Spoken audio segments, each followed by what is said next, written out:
Et si la plus grande révolution africaine ne venait pas des urnes, mais du béton coulé par nos propres mains? Pourquoi l'Afrique devrait-elle encore dépendre de l'aide étrangère alors qu'elle possède tout pour bâtir son avenir elle-même? Cette question brûlante prend tout son sens aujourd'hui au Burkina Faso. Là-bas, une autoroute unique, baptisée Aouga-Bobo, commence à tracer son chemin à travers le pays. Mais ce qui choque le continent, ce n'est pas seulement le béton ou l'asphalte, c'est la façon dont elle a vu le jour. Pas un centime de prêt, pas la moindre subvention extérieure. Ce projet n'a reçu ni dollars, ni euros, ni yuan en provenance de l'étranger. Ici, toute la vision émane d'un homme, le capitaine Ibrahim Torras. Son pari? Concevoir, financer et bâtir une infrastructure de classe mondiale, utilisant uniquement les ressources et les talents locaux.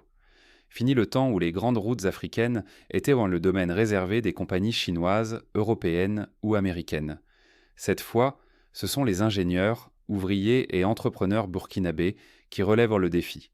Sous l'impulsion du capitaine Taoras, le pays fait la démonstration éclatante que l'autonomie n'est pas un rêve lointain, mais une réalité possible. Ce projet renverse tous les modèles traditionnels. Il montre qu'au lieu de brader nos ressources ou de quémander des prêts, nous pouvons mobiliser nos propres richesses, former notre jeunesse et construire pour nous et par nous les routes de demain. Mais la question est cruciale. Si l'Afrique ne saisit pas cette chance de prendre en main son destin, elle restera prisonnière du cycle de la dépendance. Nos talents continueront de fuir, nos économies resteront fragiles et notre dignité collective sera en péril. Alors, comment cette démarche inédite au Burkina Faso pourrait-elle inspirer toute l'Afrique à changer de cap?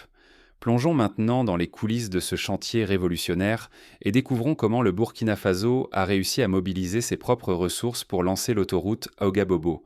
Depuis des décennies, routes et ponts africains portent la signature d'entreprises étrangères. Mais à quel prix? Pour bâtir des infrastructures majeures, l'Afrique s'appuie historiquement sur les prêts, les dons ou l'aide extérieure.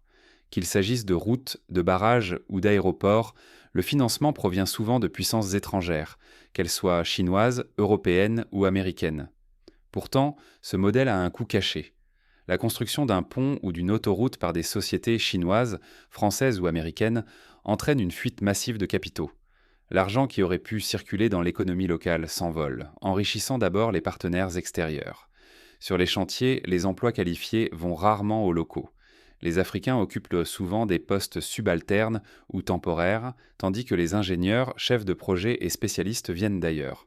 Résultat, un savoir-faire qui ne se transmet pas et des opportunités qui échappent aux jeunes générations. C'est une contradiction criante. Pourquoi envoyer nos enfants à l'école si, au final, les postes à responsabilité sont systématiquement confiés à des étrangers? À quoi bon former nos jeunes talents si l'essentiel de la valeur ajoutée ne leur revient jamais? Ce schéma alimente un sentiment d'aliénation. L'infrastructure, censée relier et servir la population, devient le symbole d'une dépendance persistante. Les projets sont imposés de l'extérieur, les choix technologiques échappent aux habitants et l'autonomie du pays s'érode peu à peu.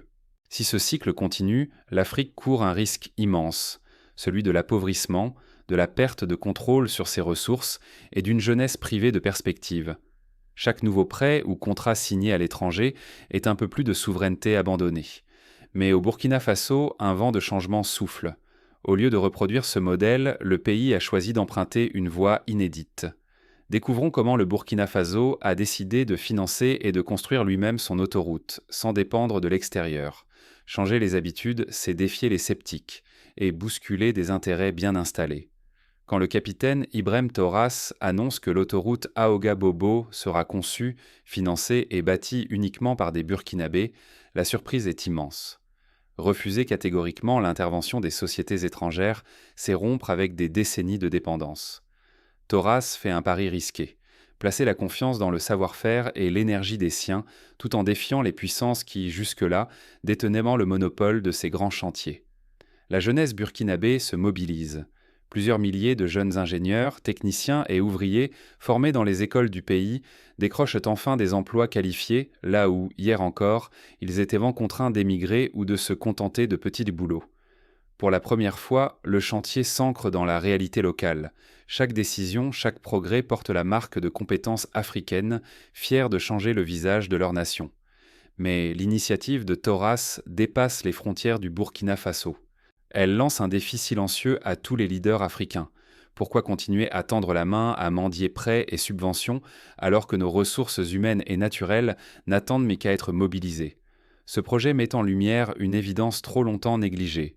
Si nous avons des écoles, si nous formons nos jeunes, pourquoi ne pas leur confier la responsabilité de bâtir nos infrastructures?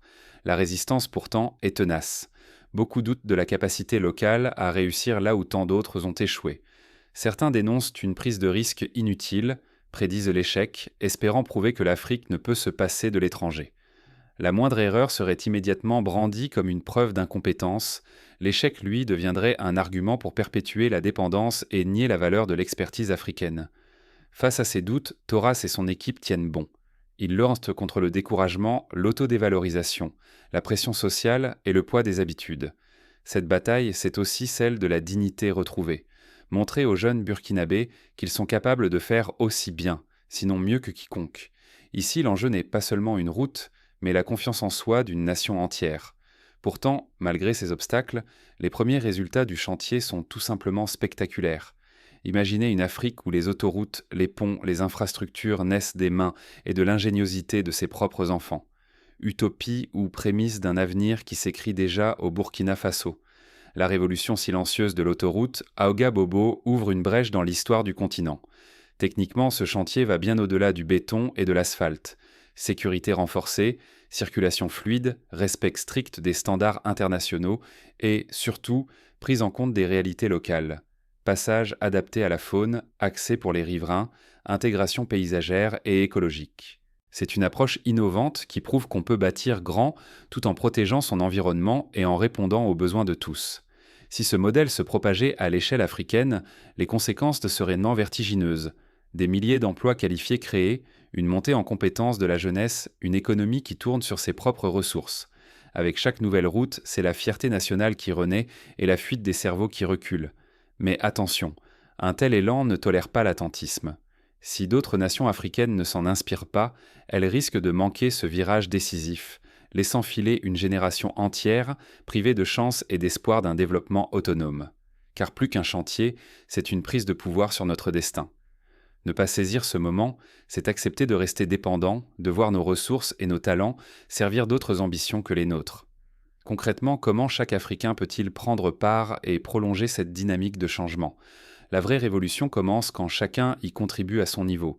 Ce n'est pas seulement l'œuvre d'un gouvernement ou d'un leader, mais d'un peuple tout entier qui décide de se lever pour bâtir son propre avenir. L'exemple de l'autoroute Aouga-Bobo montre combien un leadership visionnaire peut transformer tout un pays. Quand un dirigeant ose mobiliser les ressources internes, il unit, inspire et ouvre la voie à l'autonomie. Ce n'est pas la magie, c'est la lucidité, le courage d'investir dans le potentiel local et de faire confiance à son peuple. Mais la révolution ne s'arrête pas là. Elle s'incarne dans la contribution de chaque citoyen, que ce soit par l'apport financier, le travail, les compétences ou simplement des idées nouvelles. Chacun peut donner selon ses moyens et ses talents. L'argent seul ne construit pas un pays, c'est la volonté collective qui le fait avancer. Participer, c'est aussi tisser un lien plus fort avec sa nation. Plus un citoyen s'implique, plus il se sent responsable du bien commun. Ce sentiment d'appartenance, c'est la clé pour préserver nos acquis, protéger ce que l'on a bâti ensemble et refuser la résignation. Le rôle des jeunes est capital. Trop souvent, la jeunesse africaine part chercher ailleurs des emplois précaires, laissant derrière elle son savoir et ses rêves. Mais aujourd'hui, avec de telles initiatives, l'avenir se construit ici. Innover, entreprendre, créer des solutions adaptées à nos besoins. Voilà la vraie émancipation. Ne pas s'engager, c'est laisser la résignation collective prendre racine. Chacun de nous détient une part de la victoire ou de l'échec. La balle est dans notre camp. L'Afrique ne se transformera pas sans l'énergie et l'audace de ses propres enfants. Alors, comment transformer cette inspiration en action concrète au quotidien ?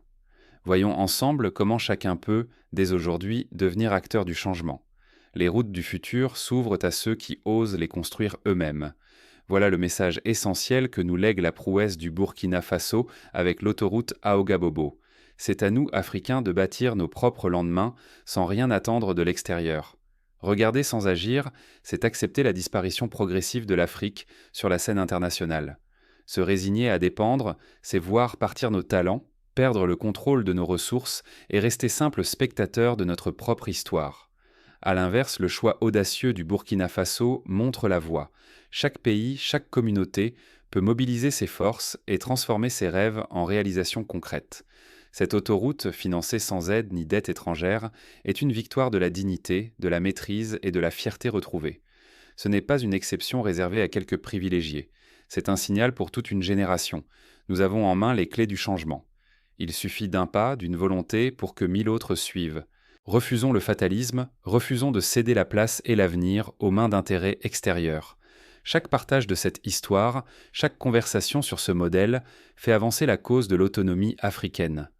Parlez-en, inspirez autour de vous, transformez la réussite du Burkina Faso en point de départ pour d'autres ambitions partout sur le continent. N'attendons pas que d'autres écrivent notre destin à notre place. Engageons-nous aujourd'hui et faisons rayonner ce nouvel exemple d'indépendance africaine.